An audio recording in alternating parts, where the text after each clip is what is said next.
Hey there, guys. So it was requested that for some of the harder fights, for example, the current Clash of Wills, that instead of just going through and showing my clears, I actually just explain the boss as deeply as I can so people can have more information and they can build their own team or just understand what's going on, why things are happening, etc. So we're going to go through, and this is going to be just me talking and explaining and showing some presentation slides, etc., about the Nian Beast for January's Clash of Wills.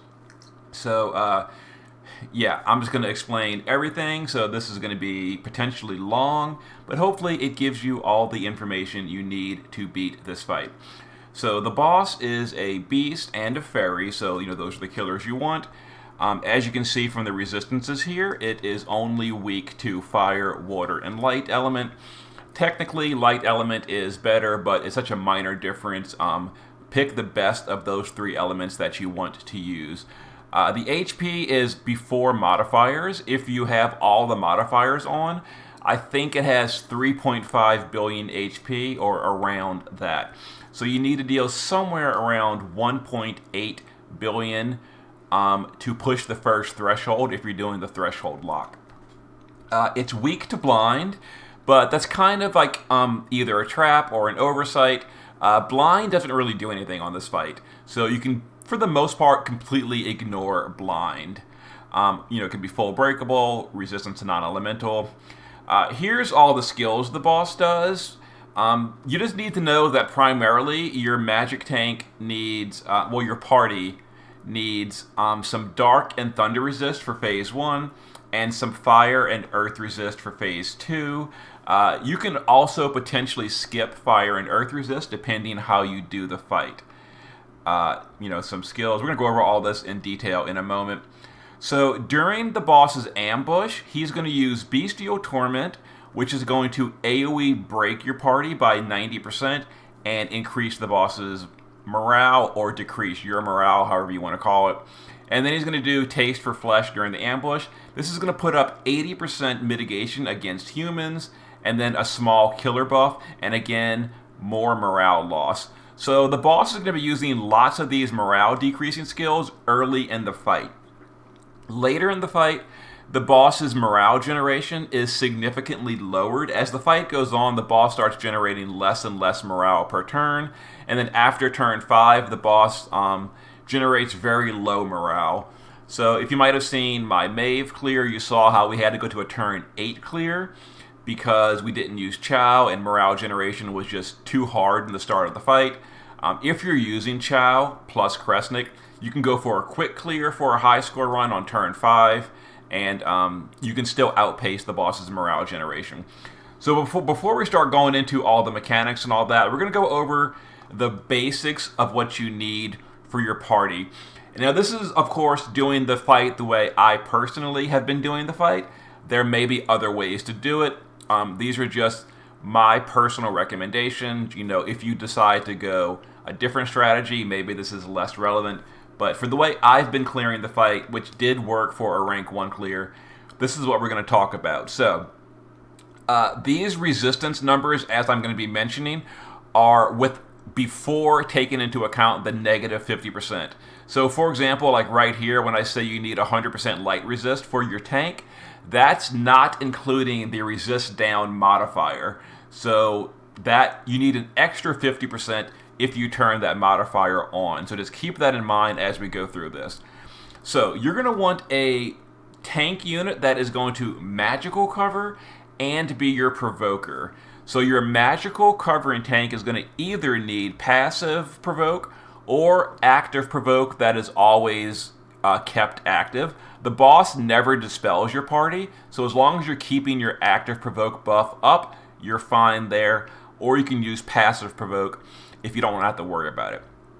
You're going to want evasion on your tank, either 100% from gear or 50% from gear with an accuracy down, or just mix and match. For example, I think Chow has a 20% accuracy down buff. If you're using that, then you need 80% from gear. So just, get 100% somehow, either a mix of accuracy down or just straight up 100% from gear. Your tank wants somewhere around 80 to 100% thunder and dark resist for the first phase. I say as low as 80 because you don't need full immunity. The dark and thunder damage isn't super painful on the tank, so not complete immunity is fine. That being said, if you're less than 100%, the boss will gain morale for dealing damage on those attacks. So it's better to go to 100% unless your gear is just really, really stressed and stretched thin. Then a little bit less is technically okay. For phase 2, the boss starts using fire and earth damage. So you're going to want fire and earth damage in phase 2. Now that being said, if you finish out the fight very quickly after the threshold, like within 2 turns, you can ignore this resist entirely because it'll never come into play. If you go for a stretched out, dragged out clear in phase 2, then you are going to need some fire and earth resist. So really all you for the most part need is thunder and dark resist. If you're using Kresnik, which I'm assuming most clears are because he is just absolutely MVP, and you imbue the boss to light element, you're going to need 100% light resist after a buff. The boss doesn't use any light imperils, but of course the resistance down modifier means you need 150% if you have that turned on. That lets you ignore the physical damage on the accuracy turns while the boss is imbued. The boss is going to be using single target poison and paralyze that on your tank, and it ignores resistance gear. So you have to have an immunity buff to poison and paralyze. These will start on turn 3. So the first 2 turns you don't need it, but by turn 3 you are going to need a way to buff immunity to, well, paralyze is the important one. Poison is not that big a deal, but it's better to do a full immunity buff. If you can't fit that on your party, then Lakshmi can do paralyze immunity for the party as a buff, and you can just cure the poison or ignore it. Other than that, your magical tank is going to want just as much bulk as you can, so as high as you can on spirit and HP, as much mitigations as you can fit to general, magical, beast, and fairy. All of these stack together for more and more mitigation, so the highest is great. And then just healing. For example, if you're using Kresnik, the first 3 turns, he's usually going to be really busy setting up his auto-casting. He's not going to be doing any healing whatsoever. So for the first 3 turns, you really need a way to keep your tank alive. So counterattack heals are the most efficient because that doesn't waste any actions. Snow Bear is the best option. Mechanical Heart is wonderful as well. Or just an external healer. Like, Ling is really good. Summoning Lakshmi will work as well. If you're using Chow as your tank, he does counterattack healing, so he can just keep himself alive with just his plain old heals. So like Snow Bear and Mechanical Heart are only for like other tanks, like Maeve or Beatrix, etc. Although Beatrix can self-heal with her own white magic. Now for your support units that don't really care about DPS, let's just go ahead and gear them for complete immunity. So someone on the party needs to be able to remove imperils. Technically, you could gear your tank or your whole party for like 250% resist. That is incredibly gear intensive, and I recommend you do not go that route. You instead find a way to get rid of the imperils. Either someone like Kresnik that can just remove the imperils straight up, someone like Elena that can do it with her cooldown, or just someone like Ling to just completely dispel your entire party. Ling is fine on the first few turns because you don't really got to worry about buffs. But you don't really want to rely on someone like Ling to AoE dispel everything later in the fight, because that's going to get rid of all your setup. So Ling is fine to just mass dispel for the early turns, turn 1 and turn 2. But later in the fight, you really want someone to directly remove imperils if possible. And then your support units, gear them for again either full evasion, either just from gear or with the accuracy debuff. And give them complete immunity to thunder and dark. And then again, fire and earth resist only matters if you're stretching out the fight after the threshold. If you're killing the boss within 2 turns after the threshold, you don't need fire and earth resist. And again, light resist. DPS units in their safe form, whatever form is not their primary damage form, exact same thing as the support units. 100% to thunder and dark, fire and earth only if you go long, and then light resist and evasion. Now on the DPS forms, or primary form, this is the one where you shift for the burst turn. Again, you're going to need evasion. I guess technically evasion is optional if you only burst on the 50% threshold and then to finish off the fight. So if you're never shifting before the burst turns, you don't really need evasion, but you do need evasion if you ever shift on other turns. For example, like if Sky is stacking her LB, if Carton's doing his modifier boost in the shift form, that kind of stuff, you are going to need evasion in the shift form. But if you only ever shift to burst, then evasion is not important, because the 50% threshold, the boss doesn't attack, and then if you burst a second time and kill the boss, you're fine. If you're shifting and bursting on the second phase and not killing the boss, then evasion is important.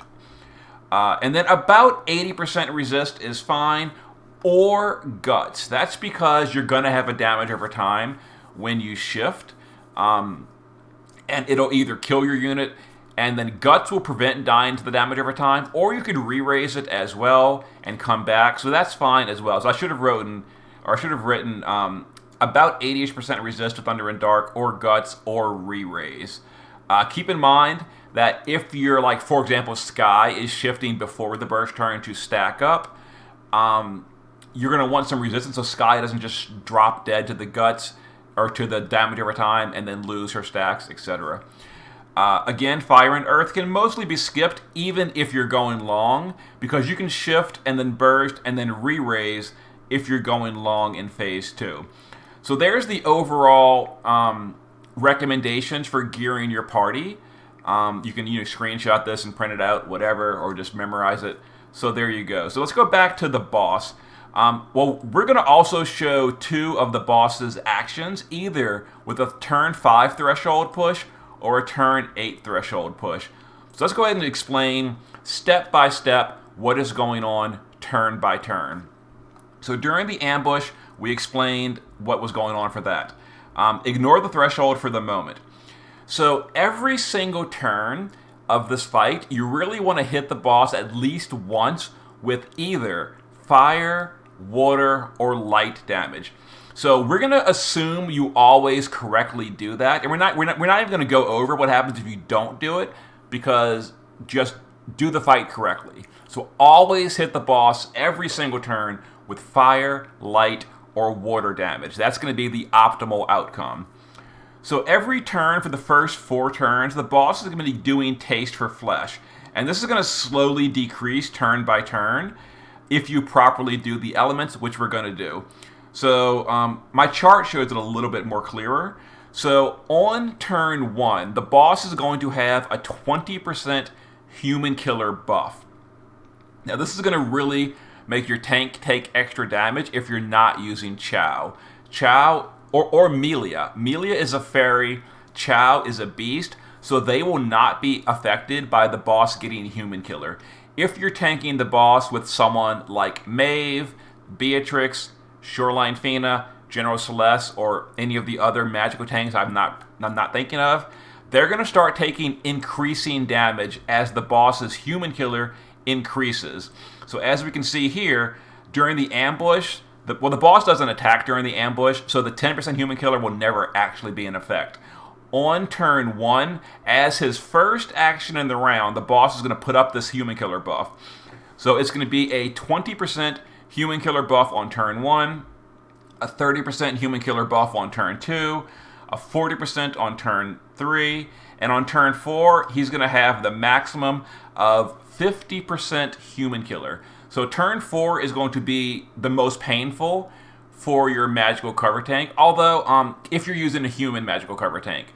That could be more dangerous in phase 2, but we'll go over that later. So yeah, so your tank is taking your human tank is taking increased amounts of damage as the fight goes on up until turn 4. Starting turn 5 and beyond, no matter what, the boss no longer ever does human killer, assuming you've done the fight correctly with the elements. If you're not doing the proper elements, this will go longer, but we're going to pretend like you always do the fight correctly. But Yeah. Also, you'll see right here, this negative morale is slowly decreasing. That's what I'm talking about. The boss gains huge morale early in the fight, and as the fight goes on, these morale penalties slowly get lower, and then they just stop happening after turn 4. So the first 4 turns are absolutely brutal on the morale gauge, slowly getting less and less of an issue. And then turn 5 and beyond, the boss's morale just stops increasing from these extra sources. He does still gain morale, but not nearly as much. Now, as far as the mitigation goes, this is not going to be super relevant because on a high score run, you're not really worried about dealing damage early anyway.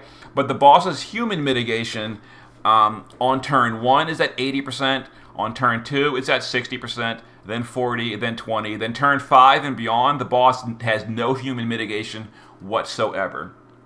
So units like Chow, Yigni, or Evokers, Napi, etc., they all ignore the human mitigation because Evokers just ignore mitigation, period. And then, non-humans don't have to deal with it. But your human DPSs will deal a lot less damage on turns 1 through 4. That's why every single high score run doesn't burst until turn 5, because by then the human mitigation is gone entirely, so you can deal max possible damage. So that's the taste for flesh. So again, the first 4 turns, it's there. Starting turn 5 and beyond, taste for flesh is gone. So no more human killer, no more human mitigation. If you blind the boss, he will cast Blind Sight, which removes the blind immediately. Now, if you'll notice, in the boss's, priority of attacks, he has never actually dealt damage yet. He's curing his blind before ever even getting to his actual attacks. That's why I say blind does absolutely nothing in this fight, because if you blind him, he removes it immediately. This is probably a developer oversight by putting the blind cure early in the turn order instead of at the end of the turn, like Ashura. Her debuffs are cured at the end of the turn. Not the case for what's the guy's name? For Nian. But anyway, if you do blind the boss, it counts as afflicting a status, so it is a tiny, tiny amount of morale gain. Also, it does waste one of his actions, so it can make him use one less AoE by blinding him. So blinding him isn't completely worthless, but as far as the actual blind effect, it will never help you with the physical damage. So you can pretty much ignore blind or consider it a tiny bonus that Kresnik blinds the boss for a little bit of morale gain. This only comes into play if you're not dealing elements, and we're going to completely ignore that. So here's the thing that some people aren't really aware of. If you ever deal 100 million damage in a single turn, not counting the threshold, he's going to cast Intimidating Roar, which is an AoE break. No one cares about that because you should be immune anyway. But it's going to penalize your morale. So you really, for a high score run, you don't really want to be dealing damage to the boss, or don't chain on the boss, etc. Dealing damage is fine. You're not going to deal 100 million just from setup skills, but don't chain on the boss until the burst turns, because he's going to cast Intimidating Roar. It's going to penalize your morale. So try to keep your damage dealt to a minimum, other than the burst turns. That'll avoid the boss ever casting Intimidating Roar. Now, every third turn, the boss, starting on turn 2, the boss is going to cast Blood Sense, which is an accuracy buff for 2 turns. So let's go over here to our turn chart, and we'll show that accuracy on turn 2 and 3, the boss will have accuracy. He will have it again on turns 5 and 6, and then turn 8 and 9 he will have it. But the threshold, if you cross the threshold on a turn that the boss uses the accuracy buff, it overrides it and skips it for that rotation. That's why pretty much every clear pushes the threshold on either turn 5 or turn 8, because that gives you a few turns after the threshold of no accuracy, which is much, much, much safer and allows you to do more setup and finish off the fight. So yeah, you always want to cross the threshold on turn 5 or turn 8, depending on your strategy, because that skips the accuracy buff. Now, as far as, like, for example, turn 2, the boss is going to have accuracy. There's a few ways to deal with. There's really basically just two ways to deal with this. The boss's physical damage is so insanely high. Trying to bulk up your party, your non-tanks, like your DPS, trying to bulk them up and just survive the physical damage. I mean, maybe it's possible, but he does such ridiculous physical damage. It's not really worth trying to bulk it up. It's better to negate the physical damage. So the most popular by far method is Kresnik. You imbue the boss on turn 2, and then turn 3, you ignore the boss's accuracy because the boss is imbued with light. You resist it through resistance gear. That's the super easy way to deal with it. And then if you're killing the boss, or if you're bursting on turn 5, you're going to skip the next accuracy buff. Then the next one would be on turn 8. So as long as you kill the boss on or before turn 8, you'll never have to deal with the physical stuff, because the first accuracy buff has been negated by Kresnik's imbue. You skip the second one, and you killed before the third one. If you're going for a slower clear, for example, maybe you don't have Chow and you need more turns to build morale, you're going to have to deal with the second accuracy buff. So the way I did it on my slow clear was using lots of stacks of Mirage. So Ling can do 5-stack Mirage on her LB, and she can do 4-stack Mirage on her cooldown.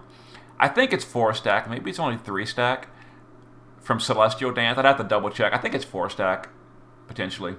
But in any case, lots of AoE Mirages is a good way to deal with this. Now, it's not a guaranteed to survive, because the boss can potentially do more physicals. We're going to get to that in a moment, but that's the way you deal with the accuracy buff. So you either imbue the boss, or you AoE Mirage it and hope the boss doesn't do too many physicals that turn. Now, above 50%, the boss does a repeating 3-turn rotation. He does Night Storm Field as on turn 1. We'll go ahead and show the rotation here. So Night Storm Field is an AoE Imperil of negative 150 to Thunder and Dark. And then he puts a damage over time, Thunder and Dark, on your party. Notice that there's no actual Thunder or Dark damage dealt on this turn. Meaning, if you remove the Imperil on the turn directly after he casts this, the Thunder and Dark damage over time won't hurt you with 100% resist. If you're not removing the Imperil starting on your next turn, the damage over time will deal a lot of damage unless you're gearing for 250% resist, which is excessive, and I don't recommend that. So the boss casts the damage over time on his turn 1, meaning your turn 1, you don't got to worry about the Imperil. And then on your turn 2, your damage over time, if you remove the Imperil, it won't hurt your party if you have 100% resistance. So you have to remove it on your turn 2. And then his rotation repeats that starting on turn 4, unless you've crossed into phase 2. So turn 4, the 3-turn rotation repeats. Now on the boss's turn 2, he's just going to do some AoE, Thunder, and Dark damage, randomly which one. Just assume he's going to be doing both. He's going to do 4 casts of that. So we'll show right here, 4 casts of AoE, Thunder, or Dark damage. This should be covered by your magical tank, and assuming you remove the Imperil, your magical tank with 100% resist is going to just block all this and take no damage. You really want your tank to have 100% resist after a buff, because that means these attacks are dealing 0 damage, meaning you're not getting any morale loss from taking damage. If you've got only, for example, like, I showed here in the recommendations, like 80% resist is okay. Your tank won't die from that. But if you only have 80% resist, you are going to take a morale penalty for all that damage taken. Even though it's not dangerous damage, it's going to penalize your morale. So really try to get to 100% resist on your tank if you can fit it with your gear. And then on turn 3, and then turn 6, turn 9, etc. if you're still in phase 1, he's going to do single target Dark damage and Thunder damage, which again, your tank should be immune to. But more importantly, Notice these are going to be removing your ailment resistance and then applying an ailment, either Thunder or Paralyze. He does this 6 times, so these are definitely going to both be used. That's why your tank needs immunity with a buff, because gear will not protect you from this Paralyze debuff, but a resistance buff to Paralyze or an immunity buff to Paralyze will protect you. So that's going to be very important. Skip this. This is phase 2. And then all the remaining actions of the turn are going to be randomly between these 6 potentials. Keep in mind that the boss has 25 action limit per turn. Every single one of these things counts as an action. So by the time he gets down here to his actions remaining, he's going to have something like 10 or 12 actions remaining. They're going to be split between all of these skills with these percentages. Either 20% chance to do an AoE physical attack. This is why I said for the accuracy turns, 5-stack Mirage should be enough, 4-stack should be enough, but there is a potential that he could do more than 5 AoE physicals, because it's a 20% chance per action. He's got about 10 to 12 actions remaining. So if he rolls this 1 in 5 chance, 5 or more times in his 10 actions, it's a very, very low chance for that to happen. But I'm sure it's happened to people before, and it's going to happen eventually if you keep running the fight. So yeah, a 20% chance for an AoE physical, a 24% chance for Mystic Wave. This is the one that really brutalizes your magical tank, because it's non-elemental AoE magic damage. So if your tank is covering, this is hitting the tank 6 times per cast. It's a 24% chance. So this is actually the highest chance of the 6 options per action. So the boss could potentially do like a lot of these per turn.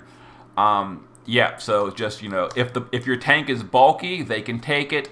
If your tank is along the squishier end, if the boss chooses to do lots and lots of Mystic Waves as his final actions, it might kill your tank. And the rest of these are pretty irrelevant. Single target physical damage, which you should be evading or immuning with Imbue. Mystic Blast is single target magic, non-elemental. It does deal damage, but it's single target and it's lower modifier than Mystic Waves. That's pretty irrelevant. And then Hunting Swipe is a weak physical attack, single target. You should be evading it. Hunting Swipe and Hunting Slash and Razor Claw all penalize your morale. So while Hunting Slash and Hunting Swipe are basically irrelevant in terms of threat, they do penalize your morale, so you kind of don't want the boss to do too many of these. And then a very, very, very tiny chance of the boss doing a normal attack as one of his actions. You're very rarely going to see that. So that's what the boss is going to be doing on his turns. So to go over real quick, phase 1, again, on turn 1 you get imperiled. So your turn 2, you really want to remove that imperil. On turn 4, the boss is going to imperil you again. So on turn 5, you want to remove the imperil for the damage over time. Now, if you're dealing, if you're pushing the threshold on turn 5, you can potentially just guts that damage over time and not worry about removing the imperil. It depends on the way you do the fight. So, the threshold. When you push the threshold, the boss is only going to do these 3 skills and then immediately end his turn. The boss does not attack you in any way on the threshold. Although you will have the damage over time on the threshold, so you are going to have to deal with the damage over time. But as far as direct attacks, the boss will not do any when you cross the threshold. Keep in mind, by the way, this is all for Echelon 5. The boss doesn't have a threshold on Echelons 4 or below, so if you're still working your way through the Echelons as you go up through the levels, this only applies to levels 81 and above. So the boss on the threshold is going to cure all his debuffs. He's going to buff himself that you cannot remove this buff for 3 turns. He's going to then break your party, which you can immune. It's not going to apply if your party is break immune, but it's going to penalize your morale, and then again another AoE break with more morale penalty. So you're going to lose. So on the threshold, the boss is going to cure all his debuffs, buff his stats, AoE 90% break your party, which you can immune, and a total of negative 1,000 morale for the threshold. Then he's going to end his turn. That's all the boss does on the threshold. So the threshold is the safest turn of the fight, to be honest. Then, after that, we're going to be in phase 2. So everything applies the same except for the elemental stuff. In phase 2, instead of thunder and dark damage, he's going to swap to be doing fire and earth. Otherwise, it's pretty much identical. It's going to be, again, a 3-turn rotation, but this rotation starts when you cross the threshold, the turn after. So it says turn 1. This is, again, when the threshold is pushed. So if you cross the threshold on turn 5, this rotation begins starting on turn 6. So AoE Imperil, Fire and Earth is going to be the first turn, and then apply a Fire and Earth damage over time. The turn after, he's going to AoE Fire and Earth magic, and then he's going to Fire and Earth single target. Now, instead of status ailments, like in phase 1, it's going to be a damage over time elemental on your tank, and a break on your tank. These are actually less threatening than the ailment stuff. So, if you're killing the boss, let's say you cross the threshold on turn 5, on turn 6, the boss does the Imperil and the Fire damage over time, and then you kill the boss on turn 7, you can completely ignore Fire and Earth resist, because the boss imperils and does damage over time on turn 6, and then on turn 7, if you kill the boss on turn 7, so 2 turns after you push the threshold, you finish off the fight. The damage over time never has a chance to actually apply. The boss never gets a turn 7, so he never does his Fire or Earth magic. So if you're killing the boss within 2 turns of the threshold, you can totally and utterly ignore Fire and Earth resistance. If you're going longer, if the boss is not dead on turn 7 and you're going to turn 8, then these Fire and Earth AoE attacks and the damage over time are going to start hitting your party. So at that point, you would need some resistance and then potentially the Imperil removal. Okay, so here again are the boss's actions depending on when you cross the threshold. So if you cross the threshold on turn 5, here's an outline of the actions. The boss is going to have a stat buff on turn... you cross the threshold on turn 5, he's going to buff himself. On your turn 6, he's going to have a stat buff. And then on your turn 8, he's still going to have that defense and spirit buff. So the boss's stat buffs are not going to be gone until turn 9. Now, as far as the boss hitting your tank or your party, his attack and magic buff only applies on his turn. So that's going to be turn 5, but he doesn't attack that turn. So the boss will have an attack and magic buff on turn 6 and 7. So turn 6 and 7, your tank is going to be taking a ton of damage, no matter what race your tank is. So keep in mind, if you don't kill the boss immediately after the threshold, your tank is going to get brutalized on directly the 2 turns after that. And then turn 8 and beyond, the boss has lost his attack and magic buff. So at that point, the damage to the tank goes back down low again. If you're crossing the threshold on turn 8, you can totally ignore Earth and Fire resist no matter what. Assuming you're doing a turn 10 clear. If you're not doing a turn 10 clear, you're going to like turn 11 and beyond, then this would carry over. But yeah, so here's an example outline if you're doing a turn 8 threshold and killing the boss by turn 10. Remember, you have to deal with this accuracy on turn 5 and 6 doing it this way, so you're going to want lots of mirages because Crescent can only imbue once, which you're going to use on turns 2 and 3. Turn 5 and 6, the boss would have lots of accuracy. So, yeah, there we go. There is the boss's AI and explaining the fight, etc. So hopefully I've covered everything, and once again, here's a reminder of what your party needs to build for to deal with everything. So yeah, good luck to the rest of you on the Nian Beast or the Nian Beast, however you say his name, and hopefully I have covered everything. Good luck.